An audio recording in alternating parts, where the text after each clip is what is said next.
कहानी नारी का नरक। सील से भरी हुई यह छोटी सी कोठरी, जिसकी दीवारों से गरीबी असहाय के असमर्थ साथी की तरह चिपटी हुई है। छत इतनी टूटी फूटी जैसे गिरने ही वाली हो। किसी जमाने में इसमें एक लैंप लटक रहा था, जिसका कंकाल मात्र आज भी टंगा हुआ है। कालिख से पुते हुए चूल्हे के ऊपर एक पतीली, जिसके किनारे गायब हो चुके हैं, औंधी हुई हैं, और पास ही टाट में लिपटी हुई और रस्सी में बंधी हुई एक अंगीठी पड़ी है, और एक टूटा हुआ चम्मच भी, जिसकी यह दशा इसलिए हुई कि उससे एक दिन बासी और ठंडी कड़ाही जबरदस्ती खुरची गई थी। काठ कबाड़ से यह कोठरी अटी पड़ी है। एक झंगोला चारपाई पड़ी है, जिस पर चिथड़ी चादरें हैं, और बिना गिलाफ के फटे तकिए। एक तरफ को एक पालना भी पड़ा है, जिसमें एक बच्चा, जिसका सिर बड़ा है और रंग पीला पड़ रहा है, लेटा हुआ सो रहा है। कुंजी और कब्जोंदार एक बक्स रखा हुआ है, जिसका ताला खुला हुआ है, क्योंकि कोई मूल्यवान चीज तो उसमें बच नहीं रही है, जिसकी हिफाजत के लिए ताले कुंजी की जरूरत पड़े। इसके सिवाय एक और मेज पड़ी हुई है और 3 कुर्सियां भी, जो किसी जमाने में लाल रंगी गई थी, फिर एक टुटियल अलमारी भी वहीं उनसे सटी रखी है। इतने सामान की कमी को पूरा करने के लिए 2 बाल्टियां हैं, जिनमें एक गंदे पानी से भरी है, और दूसरी साफ से, और फिर एक बरोसी भी है। अब आसानी से समझा जा सकता है कि कोठरी में तिल रखने को भी जगह नहीं थी, लेकिन फिर भी बेचारी ने पति और पत्नी को जगह दे रखी है। चारपाई और पालने के बीच जो संदूक रखा है, उस पर वह अधेड़ यहूदीन बैठी हुई है। उसके दाएं हाथ की तरफ एक छोटी सी धुंधली सी खिड़की है, और बाईं तरफ मेज। वह हाथों में मोजा बुनती जाती है, पैरों से पालना हिलाती जाती है, और वह सामने मेज पर बैठा झूम झूम कर और गा गा कर जो तालमुद पढ़ रहा है, उसे सुन रही है। बीच बीच में कुछ शब्दों को वह खा जाता है, और कुछ को जैसे जोर से बाहर खींच निकालता है, कुछ को बड़े मजे में रेंक रेंक कर पढ़ता, और कुछ को ऐसे चबा जाता जैसे सूखी हुई मटर को। अपनी जेब से वह रुमाल निकालता है, जो कभी लाल रंग का था और साबित रहा होगा, उससे अपनी नाक और माथा पोंछता है, फिर उसे गोद में रखकर कानों पर आए हुए बालों को ठीक करता है, और नुकीली तथा कुछ कुछ कतरी हुई दाढ़ी पर हाथ फेरता है, किंतु फिर वह अपनी दाढ़ी का कोई टूटा हुआ बाल निकालता है, और उसे किताब के पन्नों के बीच में रखकर गोद में पड़ा हुआ रुमाल उठा लेता है, और उसे सीधे मुंह में रखकर चबाता है। इसके बाद पैर के ऊपर चढ़ाकर वह उन्हें हिलाने लगता है। और यह सब तो होता ही है, किंतु साथ ही उसके माथे में बल पड़ते जाते हैं, कभी सीधे सीधे और कभी टेढ़े टेढ़े, और इतने गहरे कि उनमें भौहें खो जाती हैं।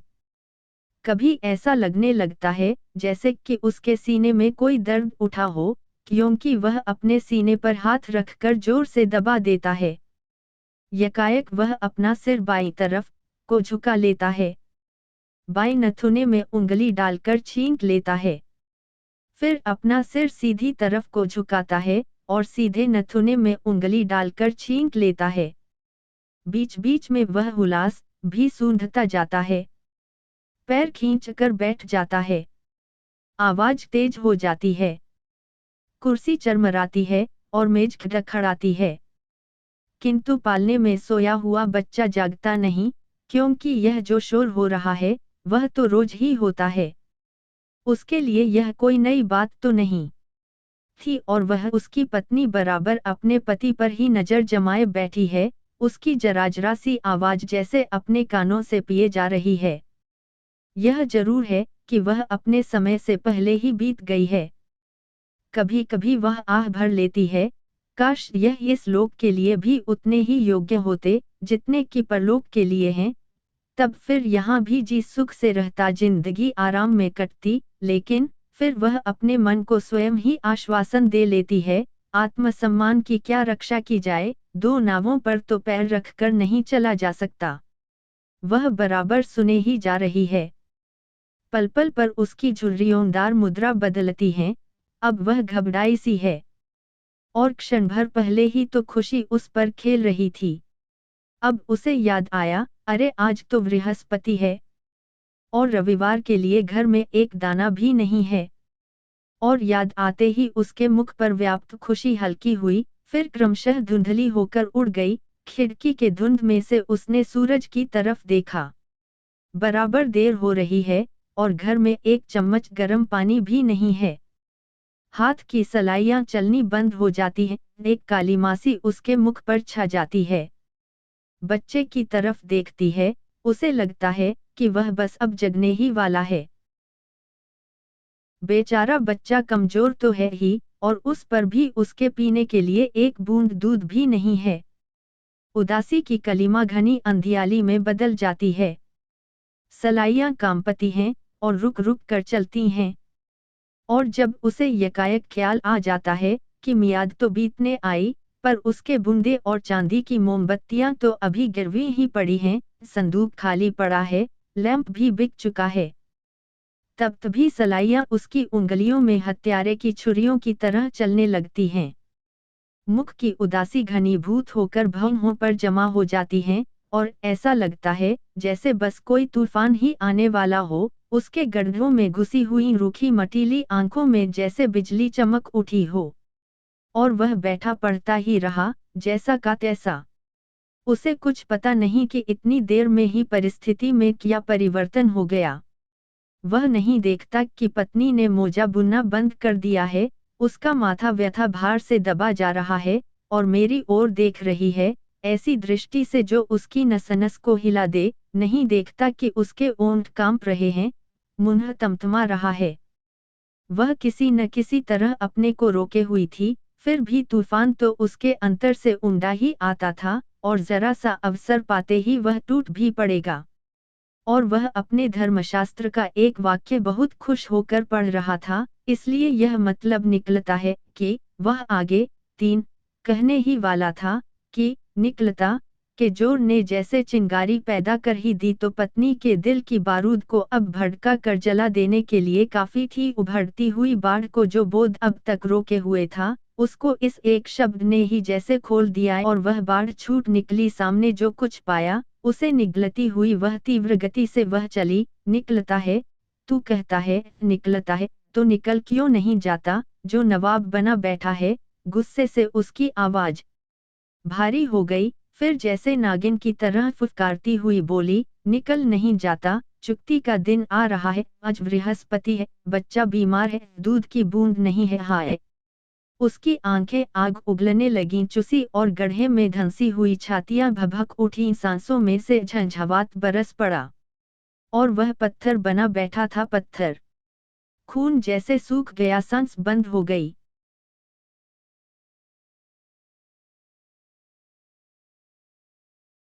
प्रेत की तरह अपनी जगह से उठा और किवाड़ों से लगकर खड़ा हो गया, और पतली की तरफ मुंह किया, तो देखा कि क्रोधावेश के मारे उसके हाथ और जीभ दोनों जड़वत हो गए हैं। उसने आंखें जरा मींची और रुमाल को दांतों से दबाया, जोर से सांस ली, और तब बोला, सुन, तू जानती है पति सेवा के क्या मानी है? नहीं जानती, और पति के अध्ययन में विघ्न डालती है, हर वक्त उसे कमाई करने के लिए परेशान करती है। उफ, तू बता न, आखिर इन चिड़ियों के बच्चों को कौन खिलाता है? बोल न, चुप क्यों है? भगवान में विश्वास नहीं करती, दुनियादारी के मोह में उलझी रहना चाहती है, बेवकूफ कमबख्त औरत। अपने पति के काम में सहायता नहीं दे सकती, तो विघ्न भी क्यों डालती है? नरक में जाएगी, नरक में।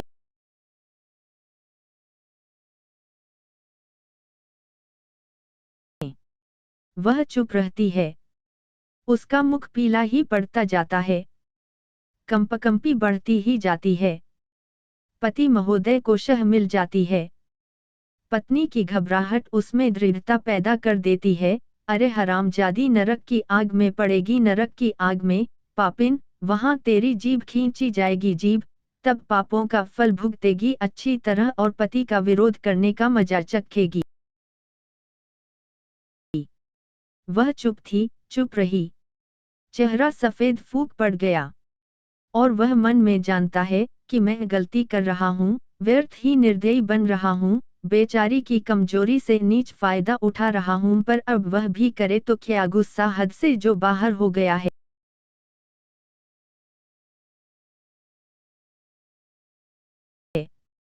उसने उसे फिर धमकाना शुरू किया, तू जानती है दफनाने के क्या मानी हैं? नहीं जानती, कभी नहीं जान सकती। नरक में दफनाने के मानी हैं खाई में फेंका जाना और फिर ऊपर से पत्थरों की मार से उस खाई का पाटा जाना। समझी? कभी नहीं समझ सकती, कभी नहीं। तू ऐसे ही दफनाई जाएगी। और जानती है तपाना किसे कहते हैं? तेरी क्या खाक समझ में आएगा, कभी समझ में नहीं आ सकता, कभी नहीं। अरे आग में जलाई जाएगी, आग में। और तेरा पेट फाड़कर उसमें पिघला हुआ सीसा उंडेल दिया जाएगा। और करितल समझती है, तलवार से तेरा सिर काट दिया जाएगा। इस तरह से फक्से और फांसी दी जाएगी तुझको, फांसी। सुनती है, फांसी दी जाएगी, फांसी। अब समझी? कुछ नहीं समझी, नहीं समझी। अरे कभी नहीं समझ सकती तू, कभी नहीं। पति का विरोध करने से यही चारों सजाएं मिलती हैं। और करेगी अब कभी जबान दराजी। बेचारी के लिए उसके दिल में दर्द उठ रहा था, पर आज पहली बार उसकी पूरा पूरा रौब जम सका है उस पर और वह समझा है कि मैं भी मर्द हूँ। बेवकूफ औरत। आज उसकी समझ में आया कि पतली को समझाना कितना आसान है। ऐसा पाप पड़ता है अपने पति देवता का अपमान करने से, समझ ले आज अच्छी तरह। वह एक बार जोर से चीखा और चल दिया। मैं पढ़ने के कमरे में जा रहा हूँ, उसने जरा मुड़कर विनम्र स्वर में कहा और भड़ाक से दरवाजा बंद करके अंदर चला गया। दरवाजे की भड़ाक से बच्चे की नींद खुल गई, भारी पलकें खुली, मोम की सी चिकनाई से झलझलाता हुआ पीला चेहरा हिला और रोने की एक मरगिल्ली आवाज उस कोठरी में रल गई। किंतु वह आपे से बाहर थी। जहां बैठी थी बैठी रही, कुछ सुना भी नहीं।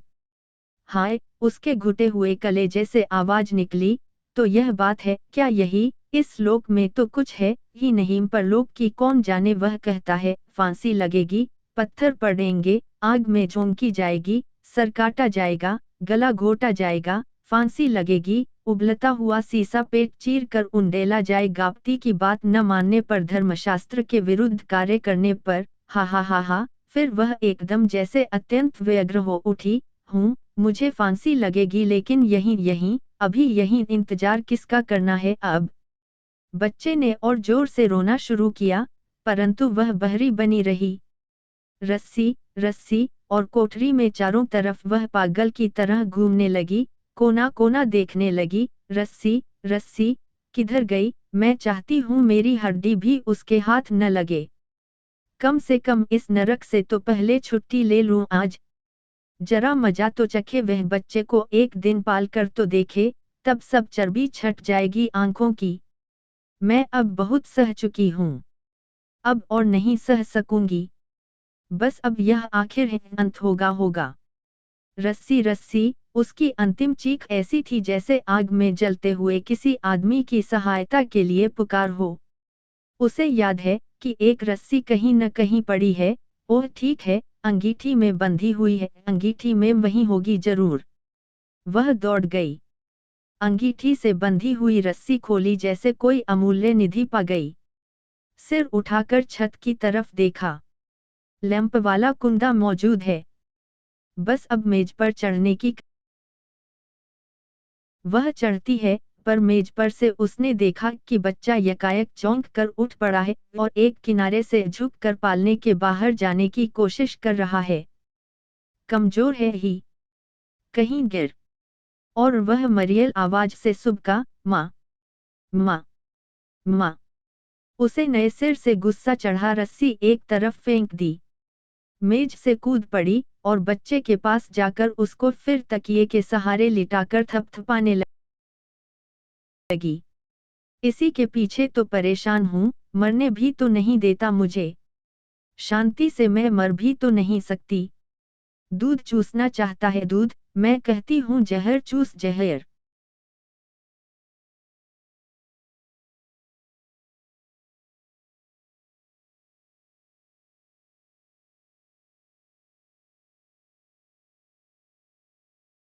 उसमें दूध किया कहाँ है?